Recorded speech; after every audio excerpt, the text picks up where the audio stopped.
अस्सलाम वालेकुम मेरे भाइयों आप लोगों से गुजारिश है कि आप लोग इस वीडियो को पूरा सुने, क्योंकि इस वीडियो के अंदर एक शख्स है ज़िला सीतापुर का जिसने माज़अल्लाह सुम्मा माज़अल्लाह अपने आप को नबी होने का क्लेम किया। और इसकी एक वीडियो पहले भी आई थी जब इसने ये लोगों से कह रहा था कि मैं अल्लाह का नबी हूँ माज़अल्लाह, तब लोगों ने कहा था कि ये पागल हो गया है, इसका दिमागी संतुलन जो है बिगड़ चुका है। लेकिन उसके बाद इसकी एक वीडियो आई, एक बंदा इसके सामने बैठकर इससे सवाल कर रहा है और ये जवाब दे रहा है। तो सबसे पहले आप लोग इसकी इस वीडियो को सुने।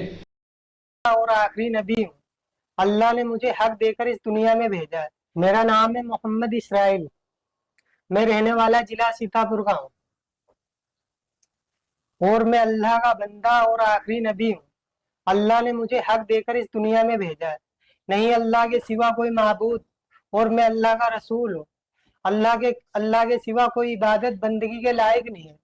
नहीं, कलमा है मुसलमानों का ला इलाहा इल्लल्लाह मोहम्मद रसूलुल्लाह। हम अल्लाह के बंदे हैं और मोहम्मद अल्लाह के रसूल हैं। मैं जो आपको कह रहा हूँ वही सच है। आपकी क्या सच है? जो मैंने कह दिया आपको। नहीं, हम मुसलमान अल्लाह के नबी की उम्मत में है ना।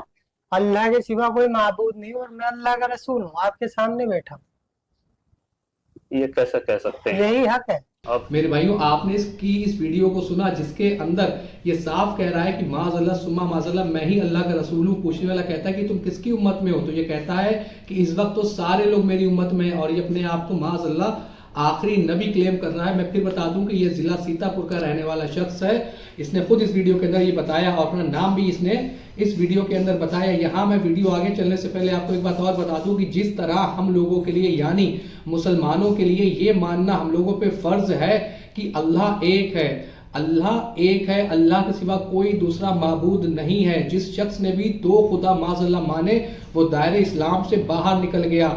उसी तरह हमें ये भी मानना है, हमारे ऊपर ये मानना वाजिब है कि नबी पाक सल्लल्लाहु अलैहि वसल्लम अल्लाह रब्बुल आलमीन के आखिरी रसूल और आखिरी नबी हैं। इनके बाद कोई भी नबी दुनिया पे नहीं आने वाला, कोई भी रसूल नहीं आने वाला। अब क़यामत तक नबी पाक सल्लल्लाहु अलैहि वसल्लम आखिरी नबी है, अब कोई भी नबी या रसूल दुनिया पे नहीं आएगा।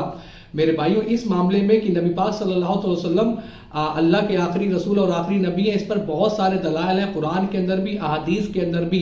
अल्लाह कुरान के अंदर इरशाद फरमाता है कि मोहम्मद तुम में से किसी के भी बाप नहीं, हाँ वो तो अल्लाह के रसूल और आखिरी नबी हैं। फिर नबी पाक सल्लल्लाहु अलैहि वसल्लम अहादीस के अंदर इरशाद फरमाते हैं, मौला अली से फरमाते हैं कि ए अली मेरे नज़दीक तुम्हारी वही निस्बत है जो मूसा के नज़दीक हारून की थी, मगर मेरे बाद कोई नबी नहीं।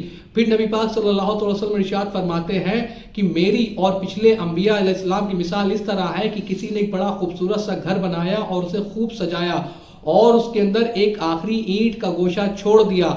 नबी पाक फरमाते हैं कि वो आखिरी ईंट मैं हूँ, मैं ही खातमुन नबीन हूँ। ठीक है, तो इस तरह की बहुत सारी रिवायतें, हदीसें और आयात मिलती हैं जिससे ये पता चलता है कि नबी पाक सल्लल्लाहु अलैहि वसल्लम आखिरी नबी है। पता नहीं इस कज़्ज़ाब के मन में ये बातें कैसे आ गई, कैसे इसने ये अकीदा गढ़ लिया, और न जाने अब ये कितने लोगों को गुमराह करेगा, कितने भोले भाले मुसलमान जो जिनके पास इल्म नहीं है वो इसकी बातों में आ जाएंगे।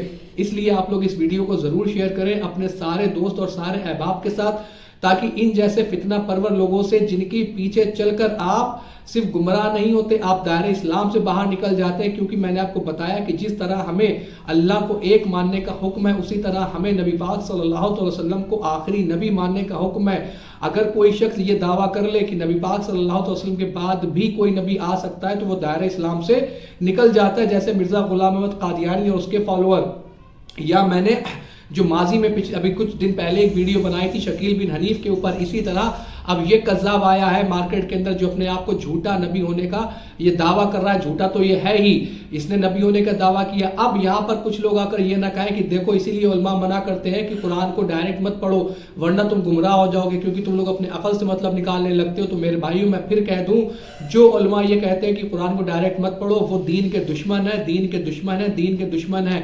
क्योंकि इस तरह गुमराह कोई नहीं होता। जिस आयत को वो बयान करते हैं अल्लाह के हवाले से कि अल्लाह ने फरमाया कि अल्लाह ही जिसे चाहे हिदायत दे और अल्लाह ही जिसे चाहे गुमराह कर दे, इस आयत की बिना पर वो कहते हैं कि देखो जो कुरान को डायरेक्ट पढ़ता है वो गुमराह हो जाता है। तो अल्लाह ने कुरान के अंदर ही बता दिया कि वो गुमराह किसे करता है, अल्लाह कुरान में ही फरमाता है। और जिनके सामने मेरे रसूल के रोशन दलाइल खुल गए उसके बावजूद भी वो हर धर्मी पे अड़े रहे, تو اللہ ایسوں کو راہ راست پر یعنی کہ ہدایت پر لانے والا نہیں، یعنی جس کسی کے بھی سامنے اللہ اس کے رسول کے روشن دلائل کھل جائے اس کے باوجود وہ ضد پر اڑ جائے، پھر ایسوں کو اللہ گمراہ کر دیتا ہے۔ تو اس کے سامنے بھی اگر اس نے قرآن ترجمے سے پڑھا ہوگا تو اس کے سامنے بھی واضح ہو گیا ہوگا کہ قرآن کی آیات سے کہ نبی پاک صلی اللہ علیہ وسلم آخری نبی ہیں، ان کے بعد کوئی نبی بھی نہیں آنے والا۔ احادیث کے اندر کتنی ساری احادیث ہے کہ جس کے اندر واضح ہے کہ نبی پاک صلی اللہ علیہ وسلم آخری نبی ہیں، ان کے بعد کوئی بھی نبی نہیں آنے والا۔ تو میرے بھائیوں، اس طریقے کے بہت سارے فتنے مارکیٹ کے اندر ہیں، بہت سارے فتنے۔